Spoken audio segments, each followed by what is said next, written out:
Wait for it. Wait for it. And we're live. Hey, all you crazy sci-fi and fantasy fans. It's time for your daily dose of shenanigans over here at the Blasters and Blades podcast. Just a couple of nerdy veterans and one chaos coordinator geeking out over our science fiction passions and fantastical fantasies.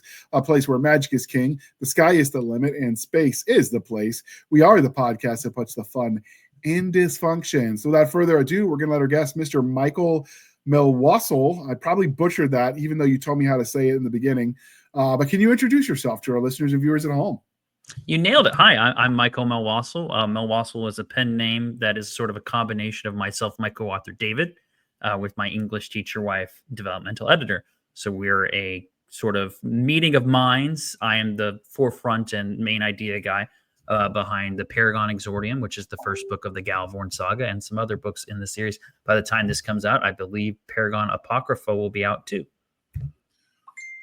Okay, so your bio, which made me laugh, by the way, over there on the Amazon, mentioned multiple personalities. So is there a third in there somewhere? The third would be the English teacher wife. Okay, the boss. Got it. The boss. Sure, yeah. If you make it through the two henchmen, you have to face the boss monster. That's right. Does she wear a cool hat too? She does not make public appearances other than conventions with me, in which case she wears a cool dress and a sword. Swords are cool. I would think that anybody involved in your team should have to wear the hat, even when you're writing at home alone. So the fun thing with that is I have two hats, one hat for book one hat for book two. And when book 3 gets finished, we'll get a third hat, and then all three of us will have a hat, and we can each wear one of the 3 hats. So did you make that yourself, or you buy it out? I got it off Etsy. That is just cool. What is it? What did you just look up for, wizard hat or something? Yeah. So a while ago, there was this trend of like gnomes and knights and wizards and stuff on TikTok, and there was a lot of videos about that. And I was like, it'd be fun if I got a wizard hat and like pretended to be a wizard and engaged with this as a way of connecting to my book. And people liked the hat so much that it just became part of my brand and identity. I dig it. Art over there. At one point in time, I thought about getting like a stormtrooper-y type of helmet and wearing that as my brand.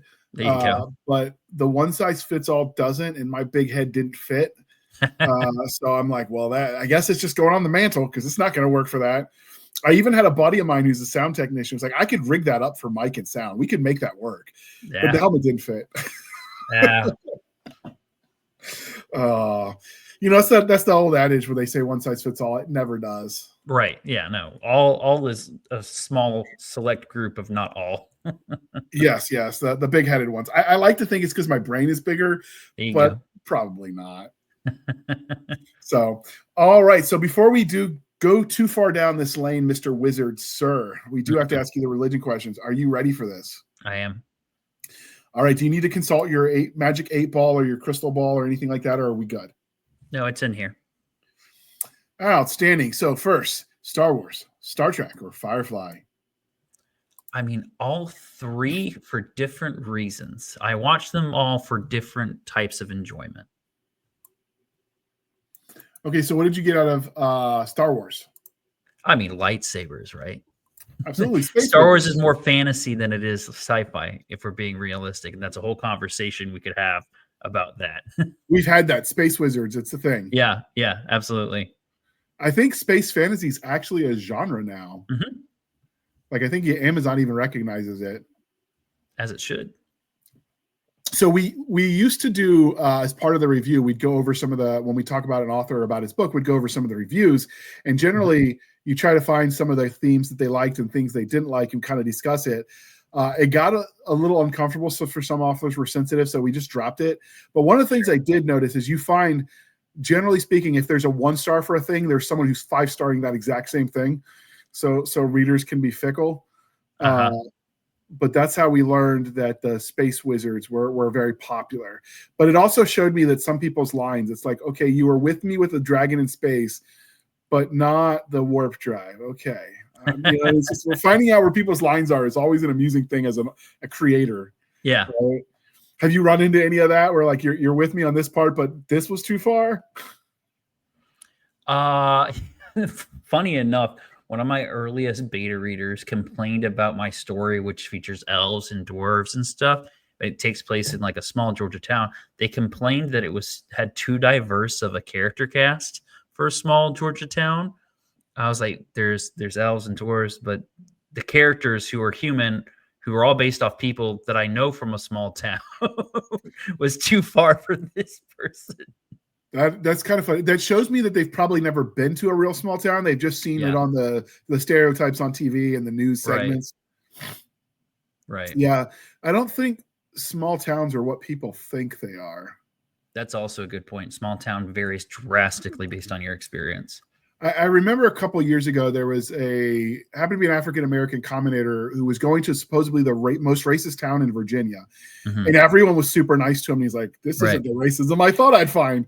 Because it's the stereotype in the South, right? Like, and I'm not saying it wasn't true at one point in time. Sure. But like people base their understanding because Scouts, what was that? Kill a Mockingbird. They think that kind of stuff is still modern. And I'm like, no, that's just not how it is anymore. Right. So now I'm assuming if you're writing a book set in Georgia, you're living in Georgia? That's correct. Okay. Do you live on this plane in Georgia, or are you on an alternate dimension when we're coming together? That's the secret, isn't it? Oh, you can't tell me. Okay. I get that. I've actually gotten theories about that. Someone made like a video essay about whether or not I am a real author or a transdimensional traveler trying to warn us of an impending magical apocalypse. What was the conclusion? They never finished the series. Maybe they got sucked into the voids. I'll never tell. You're not saying you put them in a pocket dimension, but you're not saying it either. I'm saying nothing or implying one thing or the other. Okay, so are you from a small town in Georgia, or are you from one of the bigger cities? College town. So as small as a college town can kind of get. I went to Georgia Southern University, which is about an hour outside of Savannah. Okay. That's a big city. I've been there for St. Patrick's Day, where they dyed everything green. Oh yeah, Savannah's one of the 3 bigger cities in the entire state. But Statesboro's like on the outskirts. It's further out. Okay. Is that where you're originally from, or is that just where you settled down? That's where I went to college. I currently reside in Savannah, and then I've lived all over the East Coast throughout my childhood. So the town you set the book in, I know we were supposed to get to the book in the second half, but I'm just curious because you mentioned it. Is that based on a real small town, or kind of amalgamation of all of the towns you've been to? Yeah, so the town of Paragon does not actually exist. It is largely based on Statesboro, but there are definitely important story elements that make it its own thing. Yeah. So it's like a little bit of a combination of like Fort Benning and Statesboro, and then just some fictional elements that can't really be replicated in real life. I've been to Fort Benning. John Wayne School for Wayward Children. Been there. So, all right, because first off, so that's why you like Star Wars. What about Star Trek? What is it about Star Trek that appeals to you? I mean, I grew up on Star Trek with my dad, Next Generation. Actually, my first exposure to Star Trek was my dad bought a Borg collection. So which is all the Borg episodes throughout the different series and stuff. So I've always enjoyed Star Trek pretty thoroughly, especially the Borg content. Yeah. I think they were a good in concept. They weren't used to their greatest efficiency, but that was my problem generally with Star Trek. Mm-hmm. Like supposedly the Klingons are this great warrior race, but whenever you wanted to show someone's a badass, the 5'0" little female is kicking their butts. They're losing on every fight just to show. See, these guys are great because they beat the mighty Klingons, and all I took away was, I guess the Klingons aren't that mighty, right? Like you don't ever actually see them really winning at anything. Yeah. Although they did have a really cool sword. They did, and it's a fun blade. Have you messed with one for real? Not like extensively. I've held a couple replicas, but nothing like I've seen some of this. I watch a couple sword channels just because, I'm diving into fantasy too. So, you kind of have to get a feel of like sword mechanic, because it's a lot different than what I did in the army with the infantry, and even just the bayonet stuff is more on par with like how you'd use a pike than an actual sword. So I've watched some videos, and I've seen some people like debate the merits of how you'd actually functionally use the mallet. I'm probably butchering the pronunciation. The mallet, the Klingon sword. Right. And it's interesting to see a couple people found ways to make it actually like relatively functional. Yeah. Which surprised me because you look at it and you're like, okay, that's just decorative. Right. But they actually made it work, so that was kind of cool. Yeah. The one thing I didn't really like though, mostly about Star Trek, was Q. He was annoying. I mean, obviously we all hate Wesley Crusher, but Q, it felt like lazy writing.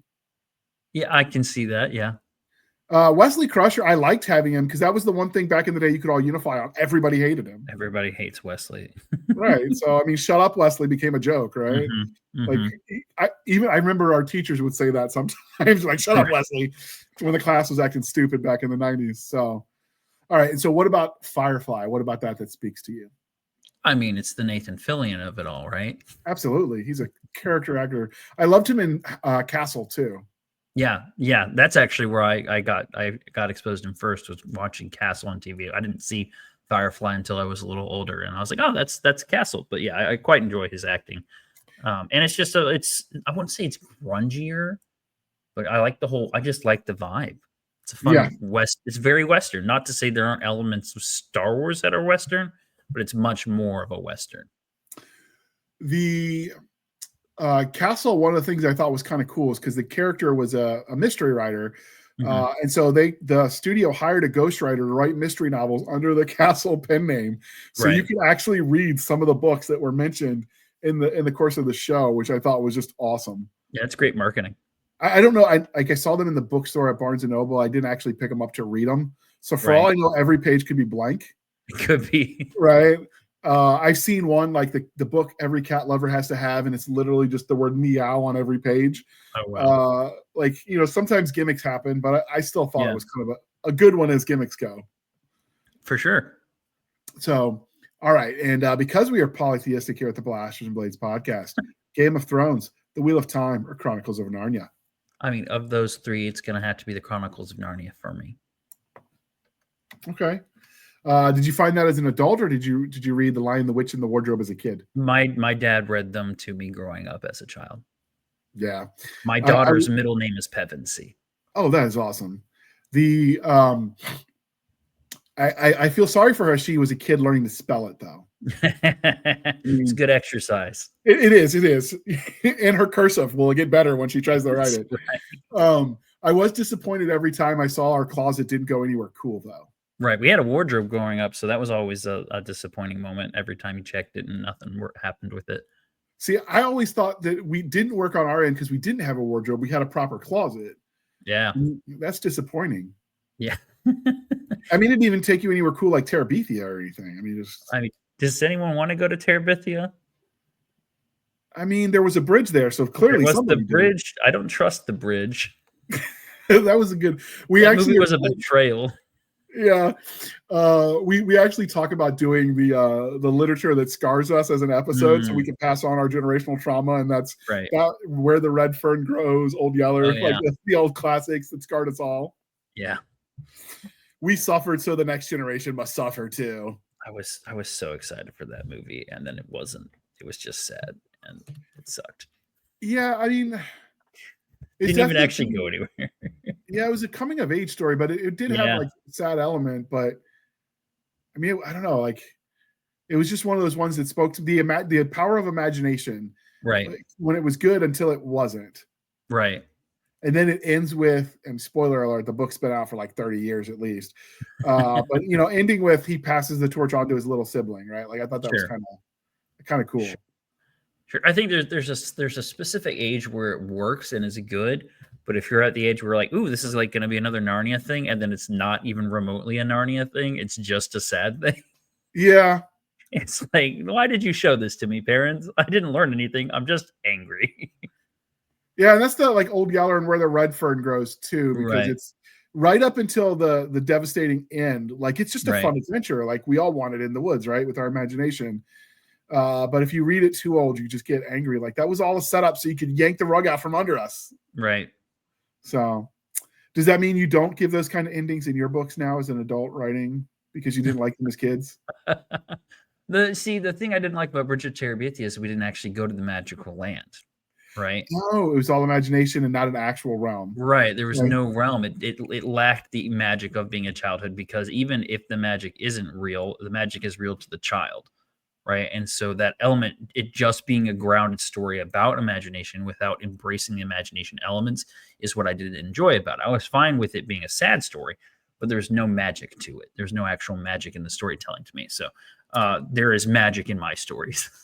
I figures a wizard would say that. Yeah, right. Allegedly. Allegedly. So is that what you tell the tax man on your tax form every year, wizard? Tax? What's that? Oh, you'll get a kick out of this. So horrible. I actually, so in Virginia, you have to buy alcohol at the ABC store, the Alcohol Beverage Commission. You can't just buy the hard booze at the grocery store or whatever. And I went in there and I saw a crime in action. They had something they called moonshine, but you had to pay for it and pay taxes on it. And I'm told that it can't be moonshine if you're taxing it. That is correct. That seems like false advertisement on the government's part, and we ought to be able to sue them for it. I'm down.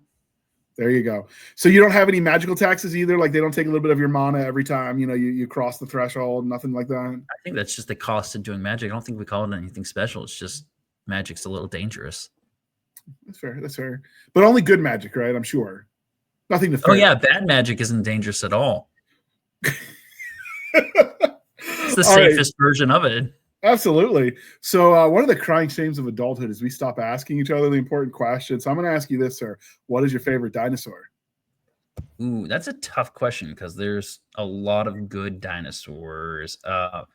Probably Carnotaurus.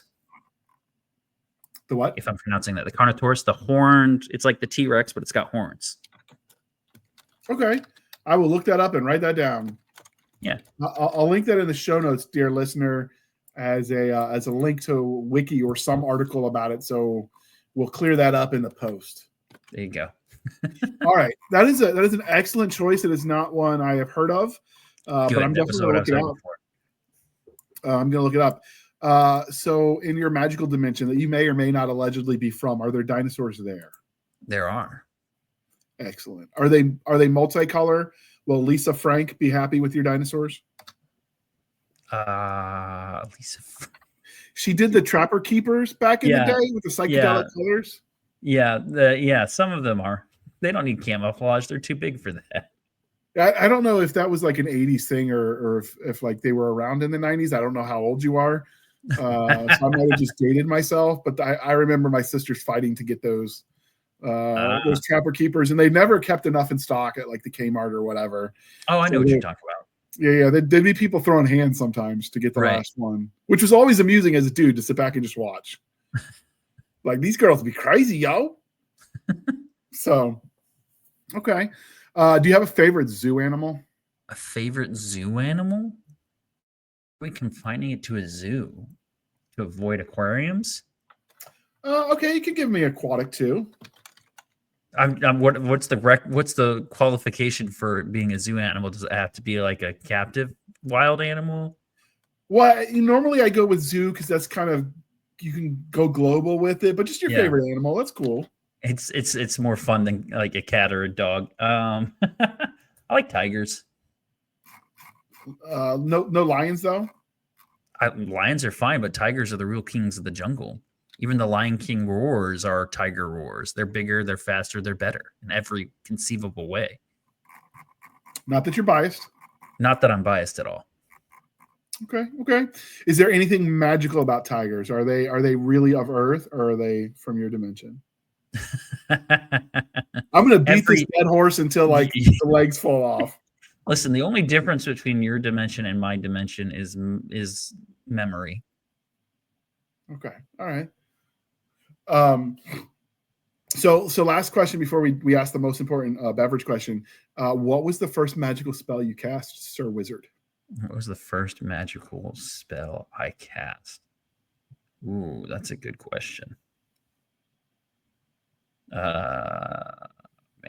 I wish I'd had time to think of that. But first, put me on the spot.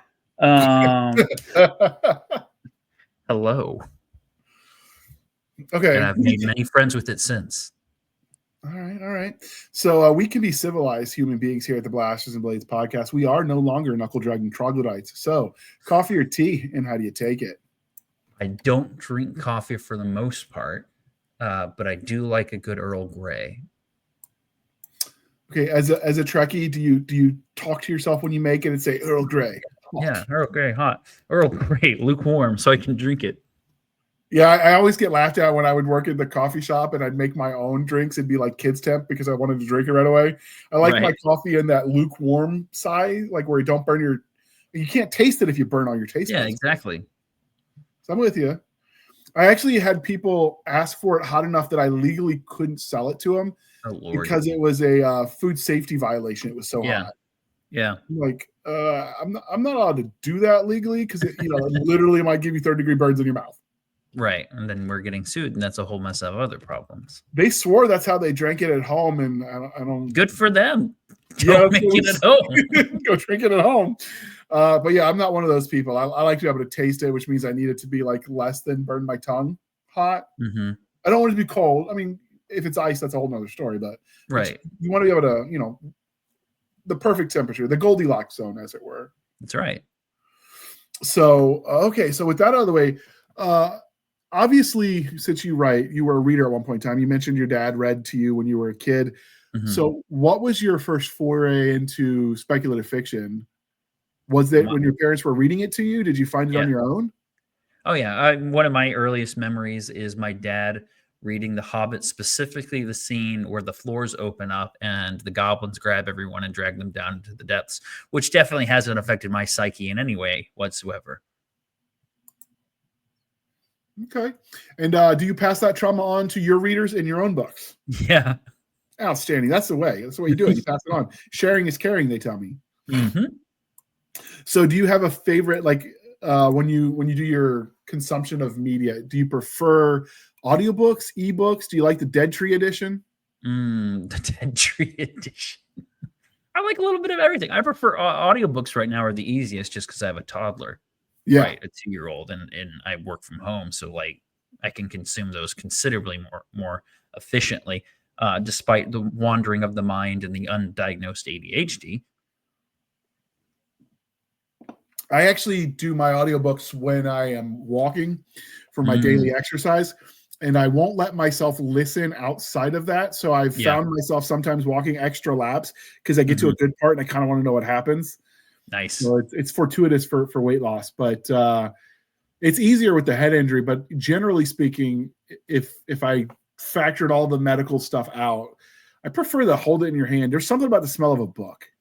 Oh yeah, yeah, and you get your own voices when you do that.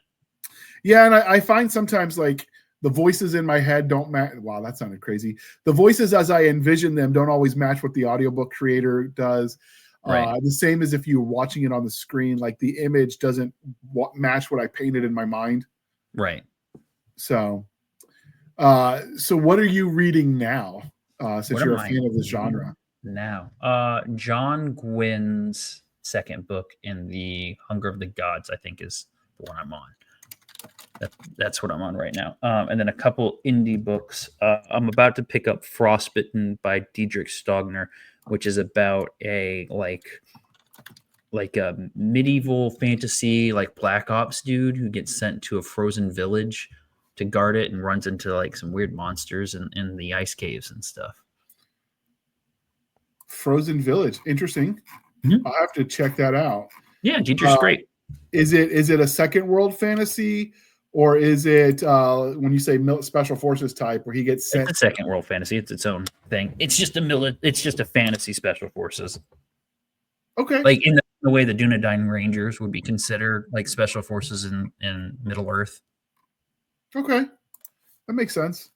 Do you read a lot of sci-fi too, or is fantasy more your jam? No, I read sci-fi and fantasy. Okay.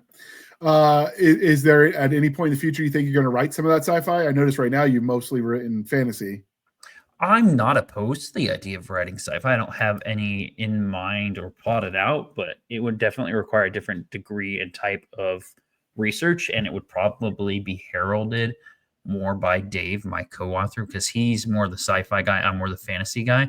And so while I'm the primary sci-fi guy, I would probably assist him. He'd probably be the first one to come up with a good concept for that.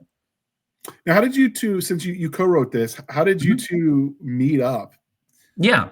So Dave was a buddy of mine, and this is going to connect to why we thought this podcast would be particularly fun. Dave was a buddy of mine in college who I met playing Humans versus Zombies. Okay. For context, Humans versus Zombies is a Nerf tag game that goes for 24 hours for a week, where if you're outside, you can get tagged by a zombie and turned into a zombie, or you can defend yourself with a nerd blaster. And it was very emphatic that we call them blasters because you don't want to be running around a college campus with a gun as opposed to a blaster. It's a lot safer to say. So Dave and I became friends playing that together in college. That's also where I met my wife. And then when I graduated, I decided to write my book I'd had the idea for since I was 13. And Dave was an Army guy with an English degree. So I said, hey, man, can you give me some feedback on this? Let me know if I'm wasting my time or if this has any potential. And you're smart, you know your stuff. You'll tell me if it's a waste of time. You'll be straight with me. And there's a military element that I want to make sure is really grounded, that all my language is correct and it's not cringy for anyone with military experience reading it. And so he came in as an editor to do that. And then we just kept meeting so consistently that he became my overall story editor. And then eventually I was just like, you're co-author now. You don't have a choice. You're too involved. So he'd been voted onto your island. That's correct. Okay. So were you originally publishing under this name, or did you have a different name when you published it the first time? Oh, it's always been under this name. So when this was first published, it was already with him as a co-author? Okay. Yeah, we haven't republished it. We've just changed distributors, and the secondary and third editions were just improvements on missed grammatical stuff and formatting. Yeah, I always laugh at comments that say this clearly hasn't been edited because they found one comma out of place, and I'm like, I happen to know it's been edited 4 times by 4 different people. Sometimes the comma just gets missed. Yep. Or the reader is wrong about the grammar. Or that's also true. You see, and English grammar is 4 languages trying to wear one hat and say they're one person. It's not in any way consistent, and no one actually knows all the rules. The funny thing is we got on one of my first anthologies a hit because somebody critiqued the grammar, and they pointed out like 20 different mistakes in the book. So my editor, who was like a legit professional editor, was kind of miffed that they critiqued her. So she sent almost a dissertation quoting the Chicago Manual style, page and verse for every one of their citations, and concluded it with, your customer's a moron. Wow. That was awesome. Never make the editors mad. They can sometimes be vicious with words. Like, they'll make those words cut you. Right. So, okay. With the writing for this one, is you called it the Galvorn Saga. So presumably there's going to be more than just the one book. Like, is this going to be overarching like scope of a world, or is it just a narrow series and then you guys are going to move on to something else? Oh, so that's a great question. The Galvorn Saga is going to be 3 primary books. We already have 2 expansions on that within the world of the Paragon series, and 2 follow-up series that we would like to get to once we finish the Galvorn Saga, all within the same world. It does make it easier on the one hand because the world's already built for you. The other, it's a lot to remember. Yeah, but we got multiple brains working on it, so. It does help. I'm told that there is an AI program you can get where if you upload your PDF into it, it'll be searchable, and you can use it like an AI that'll answer questions from the text. So like, what color was Bob's eyes? My only concern with that one, I've got to do some more research, is if it's online, that means you're sharing your text with the AIs that are trying to replace you, and that I wouldn't want to do. But if I could get a version where I can download it locally, totally going to do that, so I don't have to stress about like, oh, crap, what did I do? Make him look like. I mean, just make an Excel sheet with the character Bible. I mean, so the problem is you do the character Bible some when you start, right? Like, okay, this is going to be it's hard to keep up with. And then you change stuff because the story requires it. And then you look at the Bible, like, wait, was that what I was intending to do, or was that the corrected version? And then it becomes like a useless mess that you still have to second guess. So that's why I like the idea of being able to like just upload your books and then ask the AI in the program questions, and it pulls from your books. But again, like I said, I'd have to kind of get guarantees that it's offline doing that. Right. So it's a weird time to be writing. with It all the is. tech out there. It It's like is. Skynet is real. Yep. And they warned us about it, but we didn't listen to Sarah O'Connor. We didn't. Nope. Nope. Instead, we said that's a cool name for a technology that we should create. There's a meme floating around about that. Like the author writes the warning, "Don't make the Doom Yep. machine," and it We gets made really the Doom popular. machine from the So we popular make book. the Doom Yeah. machine that the book warned us about. Yeah. All right. Well, we're gonna pause for a moment while we shamelessly shill for the man, and then we're gonna come back and we're gonna talk exclusively about your book because we're kind of already trending that way. And I've got lots of questions, Mr. Wizard. So Okay. we're gonna play that commercial. In a world where magic is controlled by law and government, mages are both coddled and persecuted. Corey Monroe knows she isn't a mage, and her best friend is. Reality isn't always what you know. If you are looking for an urban fantasy with found family, an education-based magic system, and evolving storylines, try My Luck by Mel Todd, book 1 in the Twisted Luck series. Available exclusively on Amazon. All right. Thank you for sticking with us through that commercial interlude. It would have been really funny if I just disappeared afterward, right? It would have been a little awkward to finish the interview alone. So first off, I guess we're going to throw that cover up. Let me see. How do I? Are you throwing it up or am I throwing it up? Because I've got it.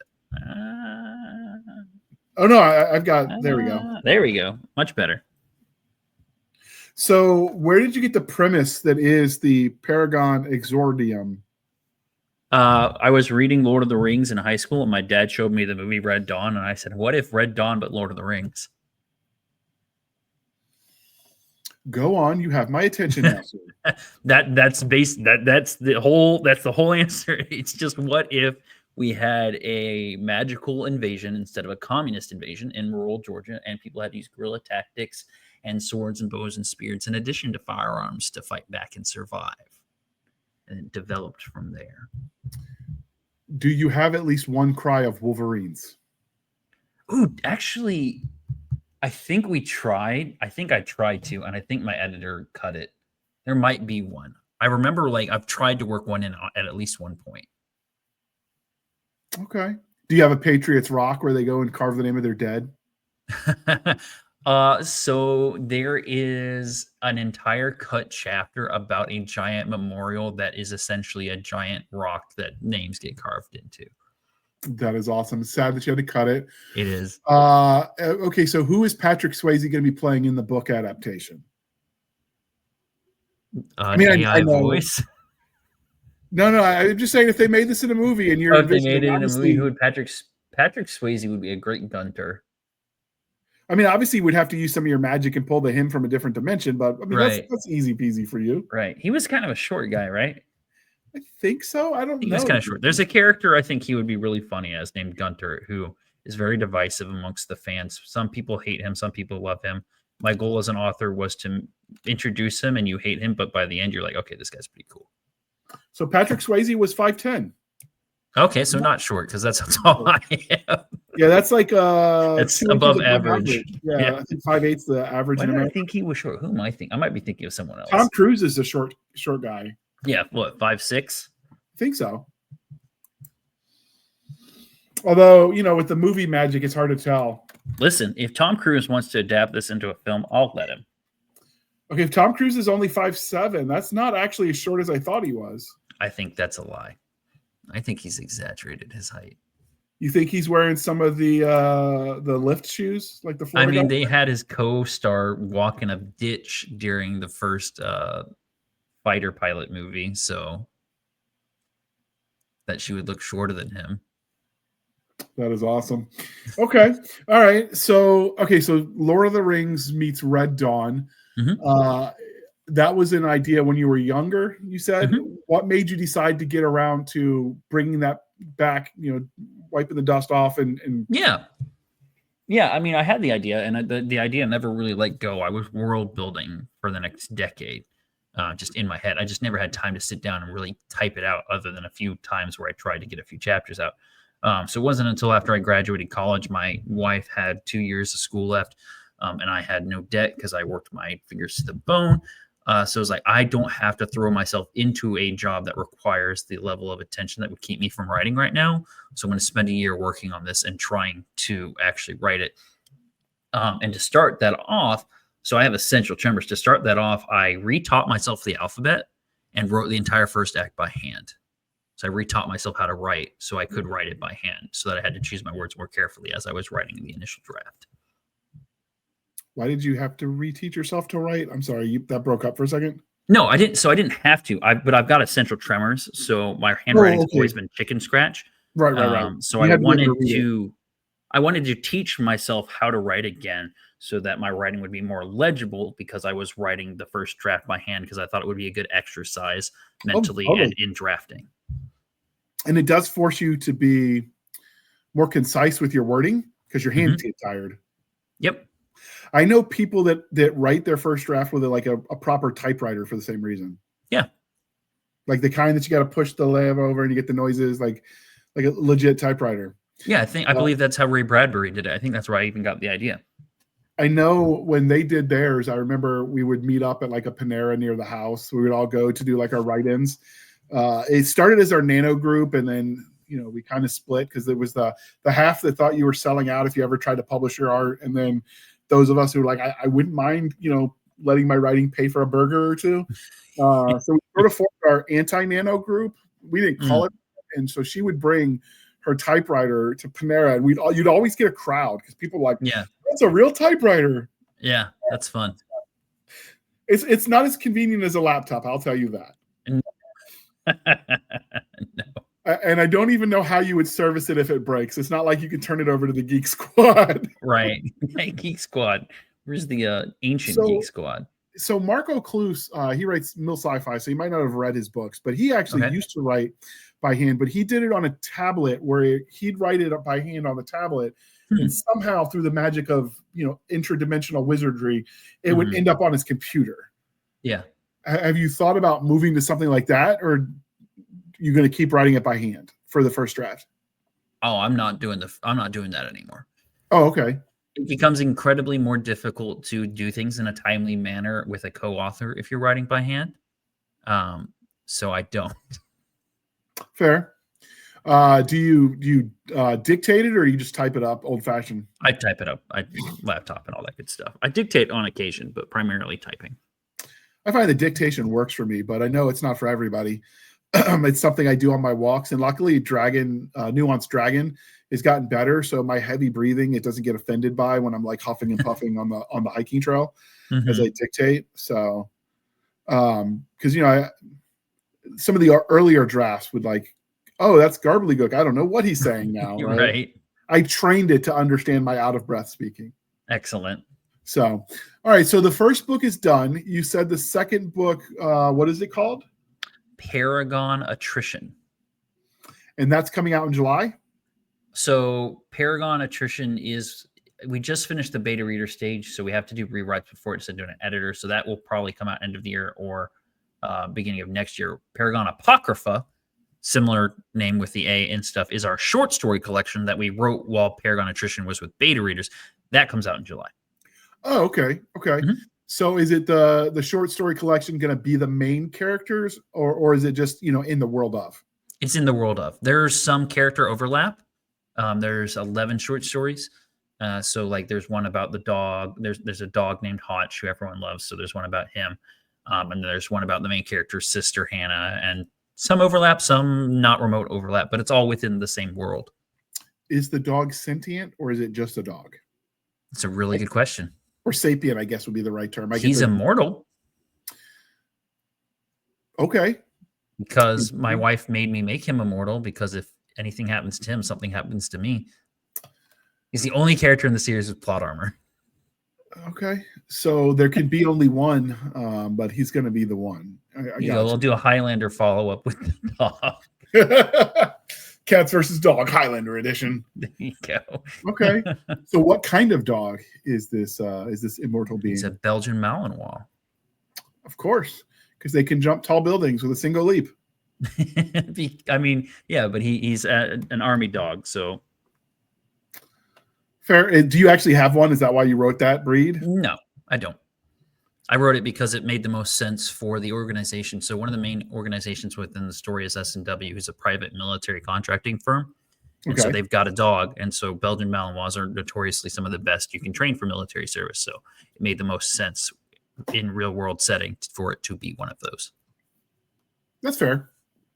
So the main story obviously is the magical invasion.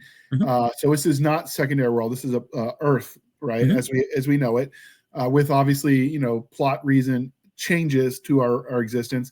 Right. Is the world aware of the magic or is it hidden? They become aware of it very, very quickly. Okay. It's an apocalyptic story. It was always there, and then it just, when the apocalypse came, they couldn't hide it anymore, or did the apocalypse cause the magic to show up? That is part of the mystery. Canonically, magic used to exist in our world. It was removed from our world, and then when it comes back, it wipes humanity almost off the map. Dang pesky humans. So is magic something that anybody can get, or is it something they're born with in this world? So magic exists as like an additional element of the force of nature, in the same way we have gas and liquid and solids and stuff. It's an additional sort of energy field that permeates. However, there's a whole do you want me to get real nerdy with it, or just say absolutely? Yes or no? So fun? You're having fun? Let's do this. We don't get into this in the book, but there's a whole origin of magic and the knowledge of magic. So there's essentially what it goes back to is the 3 trees in the Garden of Eden: the tree of eternal life, the tree of the knowledge of good and evil, and the tree of the knowledge of arcane. And so humans did not eat from the tree of the knowledge of arcane, but the elves and the dwarves did. And so humans were actually the initial species. There's a whole thing. Basically, some humans can access magic, but not all. All elves can, all dwarves can, and some orcs can. Are orcs born of evil in your world? Orcs were made by the devil of our world. They were essentially modeled after humans, but they were accepted into our creator Earl's fold.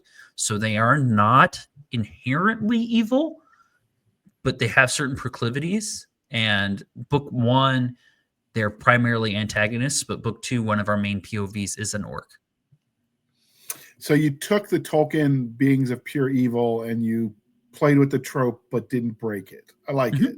That's in essence our story. Is we take a lot of classical fantasy tropes and we play with them without breaking them, but make them our own. I dig it. So in the image that's on the screen, we almost looks like a hex pattern over this, hellscape street. Is that some sort of magical shielding, or is that what's the effect supposed to be? So when the spell that removed magic from our world breaks, it was called the Theron Salute. There's an event called the Shattering. The Shattering is basically when all magic things that were removed in an instant pop back in an instant. And the effect of that is so powerful that it shatters the sky like glass. So that is residual magic that is trying to correct the damage that's been done to our atmosphere while also compensating for its absence.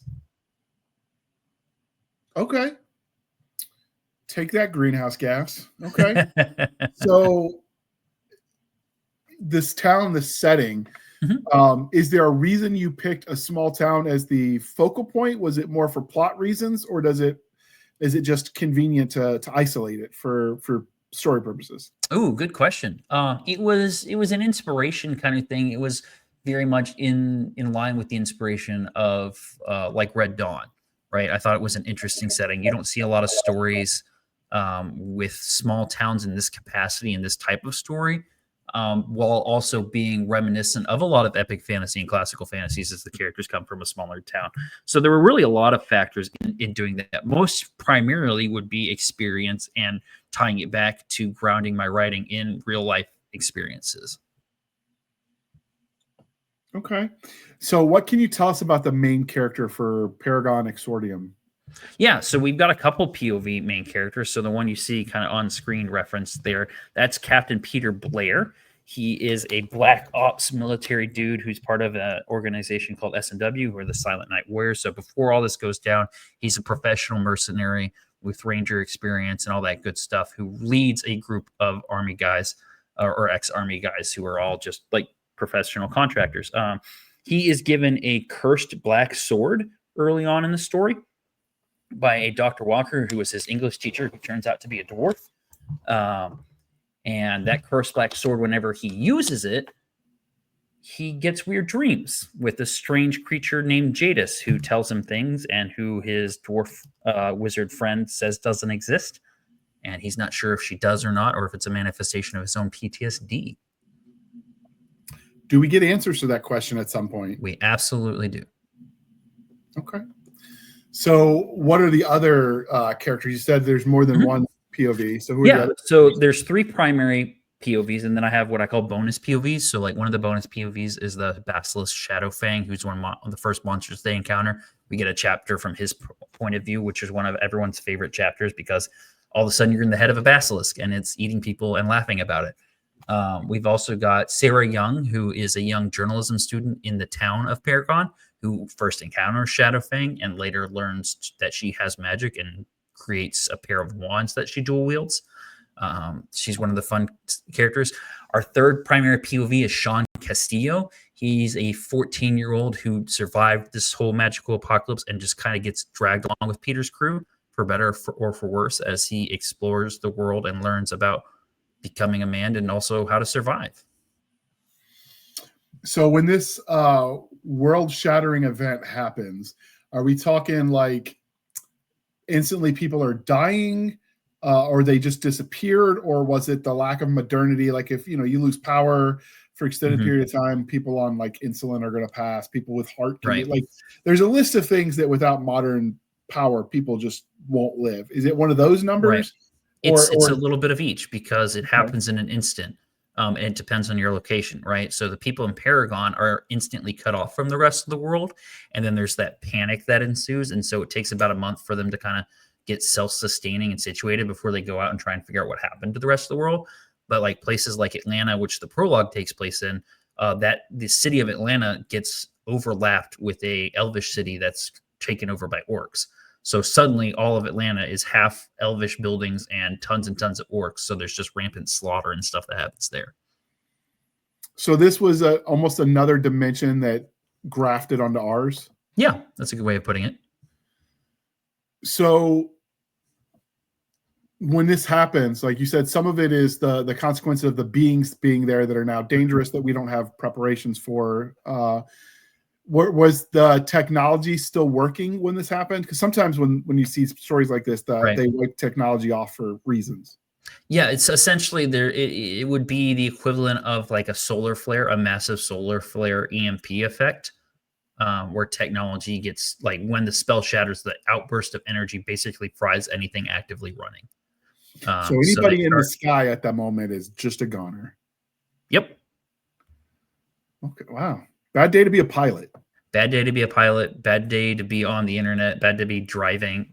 Massive consequences to all of those. Wait. So driving, I get. Although your chances of surviving the crash is probably better than your chances of surviving that plane crash. Sure. Why would being on the internet be dangerous? I mean, sure, the internet stops working, but I mean, being on the internet itself wouldn't be inherently dangerous. But like the internet's out. Those poor guys in their Rule 32. Yeah, they're just effed. Okay. So those are the 3 main characters. So is this is there an actual antagonist for the story that you can tell us about without spoilers? Is it more man versus nature? Like what are they fighting against aside from just the existence? Yeah, I mean, those are great questions. There are 3 primary antagonists in book 1. And then there are hints laid for the primary story antagonist, who shows up more of a capacity in book 2. So the first kind of antagonist we encounter is Shadowfang the Basilisk, who is just a giant snake trying to eat people. The second antagonist we encounter is a dude named Jason in the town of Macon, who is able to basically like cast a hex over you with words and make you kind of complicit to his commands. And then the third primary antagonist, is the Weeping King, who is an orc warlock king ruling the orcs in Atlanta. And then the fourth primary series sort of overarching villain is I can't say without spoiling, but the whole point of book 2 is to basically stop him from returning. Okay. So with the sword that he gets, the I think he said Sean or Sam. I know it started with an S. Peter. Peter. I wasn't even close. But so the sword that he gets, was it from the other dimension, or was it crafted in our world and then the magic comes back after the apocalypse? Like, how did that? Great question. It is from the time before magic was removed, but has been in our world despite magic being removed this whole time. So presumably it could have been inert until magic came back. Presumably it could have been. And it'd just be a sword. Well, from a storytelling point of view, like obviously in world, there's going to be answers. Why did you pick the sword that you did? Why did I pick the sword that I did? I mean, there's hundreds of sword styles you could have given him as far as swords. Oh, like why? Like the sword type? Yeah. A hand and a half, because it's my favorite sword design because of Aragon growing up. Okay, that's fair. I don't know. I've always been I always like studying about the Roman legion, so I'm kind of a fan of the gladius. So, fun fact: they make gladiuses out of the bones of a large creature they fight. Oh, that is awesome. The problem is gladius, like swords are designed for a certain style of fighting based on who the enemy or like people don't realize that military technology is a yin and yang of offense and defense. Yep. And so like the idea of would a knight beat a samurai? Well, like they developed two completely unconnected technology trees, so it's irrelevant. Right. But the problem is gladius, it's designed for that up close and personal, so it doesn't give you a lot of reach. Yep. If I had to pick my druthers, as much as it's not cool, I'm definitely picking a spear. Yeah. Are you familiar with Lindy Beige, the YouTube channel? I'm not. So he is an Englishman, so you get to deal with his proper English accent. Excellent. So he talks about all kinds of literary and fantasy things, and growing up in a boarding school in the UK. But one of the things that he did, because he was curious if it was true, because he did some reenacting, so he commissioned like a full set of plate armor. He had people that were professional sword fighters, and they'd been doing this for years. And then he got a bunch of what they call them secondary school, so high school kids, and they basically gave him an hour of instruction on the spear, and they put them up against these trained swordsmen who'd been fighting for years, and 8 times out of 10, like the spear was winning, even unskilled, just because length Reach. Is right. Which I thought, and even it got even higher when you had a group of them working in concert. Yeah. So if I'm going into my fantasy world, I'm still probably want a spear to go with my shotgun. Yeah. Sure. So if they're shut off, do they have to source for resupply? Because that's one thing that's often glossed over in fantasy is the logistics angle. Like everybody's got a horse. I'm like, well, no, not everyone had a horse because they're expensive to maintain. You got to feed them, you got to take care of them.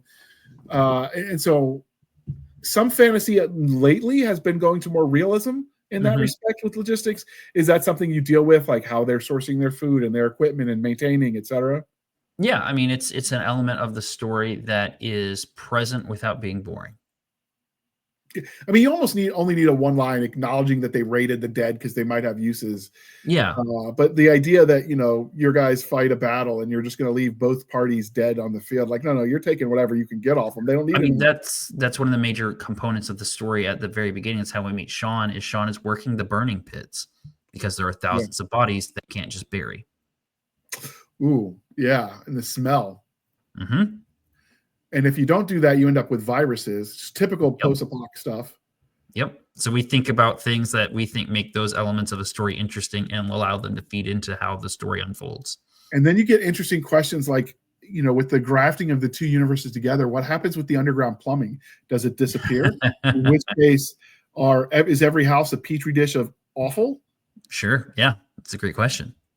Do you address that kind of stuff, or you didn't even think about it? So the grafting varies by location. Okay. Right. So there's no rhyme or reason to it.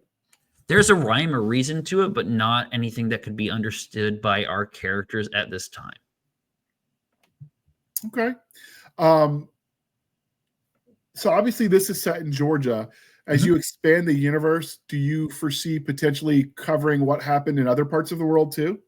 Yeah, absolutely. We expand on that a little bit in book 2. We expand on that in Apocrypha, the short story collection.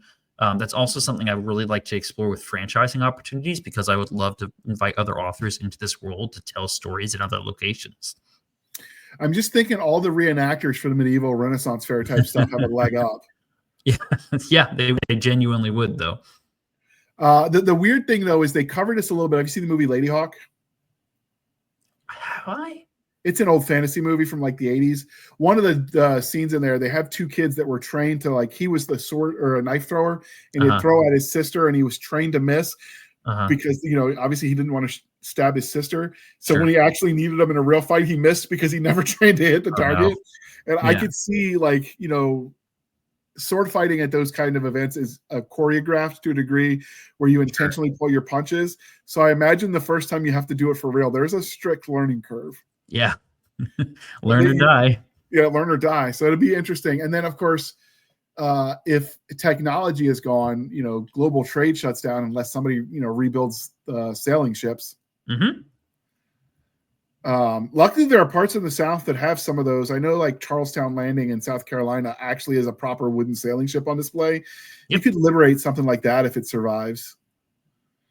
I think the Coast Guard Academy up in Groton, Connecticut, I think it's Groton, Connecticut, they have a sailing ship too. But yeah, I imagine, you know, that changes things too. Yeah. So did new species come in nature as well? So like the oceans are going to have new creatures in it, this here be monsters kind of thing? Or was it only the land animals? Oh, no, oceans too. Water displacement is a major factor in the massive amount of death. So tsunamis and such. Do you cover what happens to things like the nuclear reactors? We have some areas where they will be affected by magical things. This story hasn't gotten to any of those areas yet. Okay. Have you seen that Life After People documentary that I want to say History Channel did?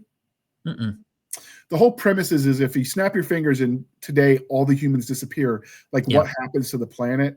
And it was always surprising, like the things that happen if no one shows up to maintain the nuclear reactors. And when they'll go critical, that some of the things like the Hoover Dam would keep working because it's automated. And it's weird. Some of the things that happen to animals. We have a fan who's writing a story, who's a good buddy of mine, who's writing a story about a dryad who discovers a nuclear facility that's like in meltdown. And then, of course, you got magic, so that changes the angle of what you could do with it. And does nuclear power stay nuclear power, or does it become magic mana you could suck up? I don't know. There's all kinds of possibilities. Exactly. It's interesting. So when you started writing this, is this one of those things where the ideas keep coming as you write it about what about this? What about this? Or had you thought about that before you put pen to paper? Both. The ideas certainly keep on coming and keep on coming. And that's one of the neat things about having a co-writer in the capacity that I do is I'll shoot things at him and he'll get texts from me at like 11 a.m. like, what if we do this? Or what if this were to happen? And just hypotheses and questions and stuff. And then he'll be like, well, what if we do a series that picks up 10 years later and someone's found a nuke? How would that change the entire landscape of this world? You know, so. And I'm also thinking about if you go to some of the museums, they got all the pre-electronic vehicles that would still work, presumably. Like I'm seeing you can pull up like the Mark IV tank from World War I, because that's Funny you say that. One of my favorite things to tell people about this book, and it's how I sold out of copies at this convention I went to last weekend, is it has a scene with elves on a tank. Go on.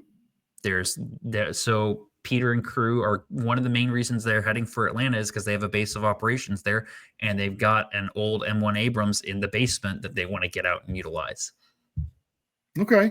Now the M1 Abrams does have electronic components, so presumably that might not work. That's part of the risk. Yeah, the older ones though, like I said, there's all kinds of tank museums all over the U.S. You've got they used to be the Confederate Air Forces. They renamed because it was considered insensitive after a while, but it's like the largest civilian. It's the largest Air Force in the world, but it's civilian and it's all historic planes.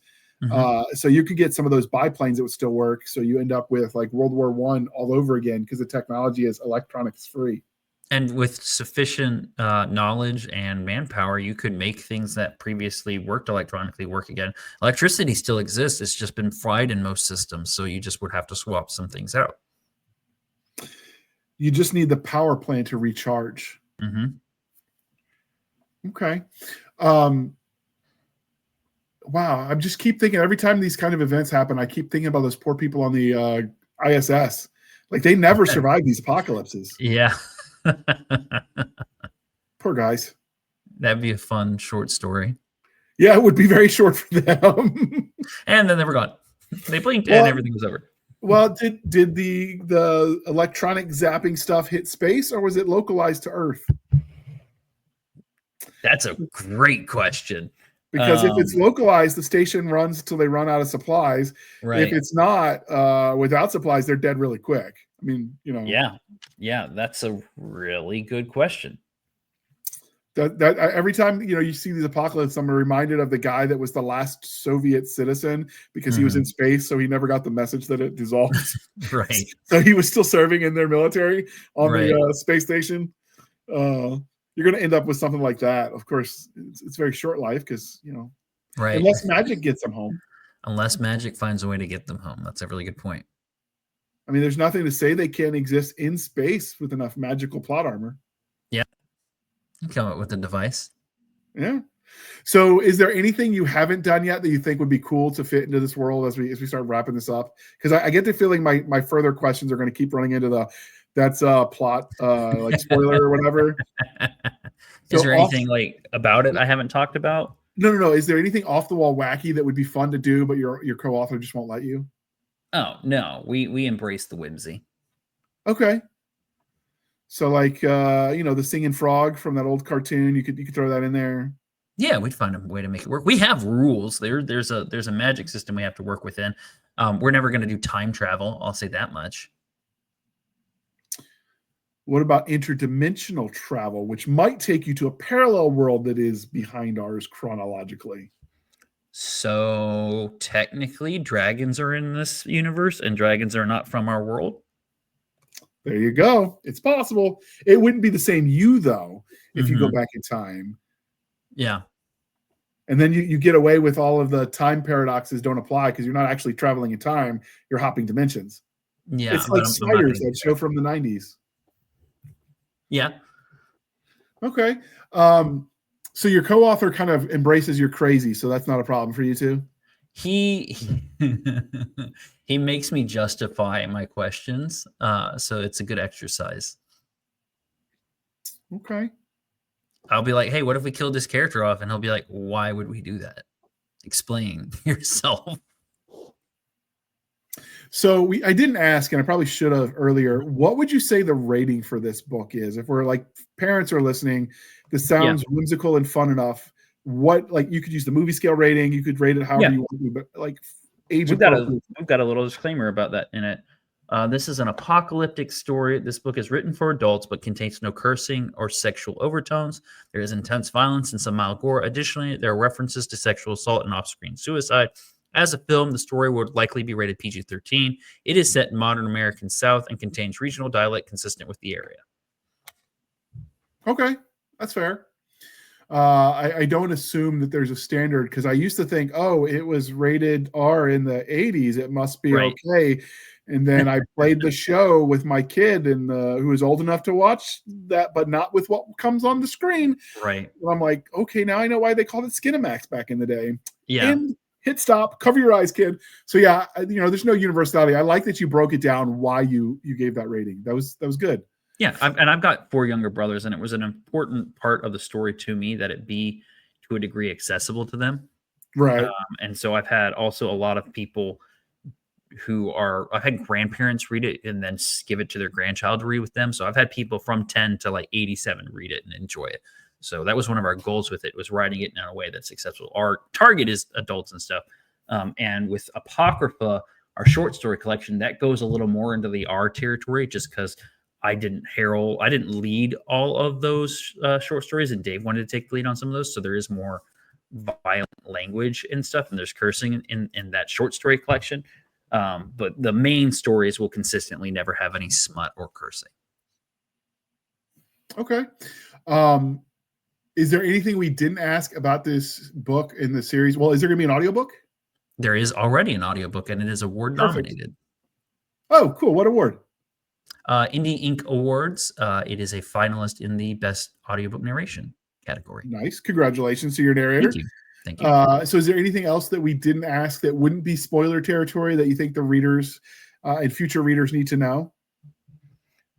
I mean, if you're not sold on the elf thing and the elves on the tanks thing and the cursed sword stuff, it is very much a character-driven story about the indomitable human spirit and what it takes to survive. All right. Well, this is the part of the interview, dear listener, where I remind you to please be kind and speak your mind on the reviewing platforms. Your reviews help the right readers find the right book, so do your part. It really does matter. And I hear if they get 1,000 reviews, Michael gets a unicorn.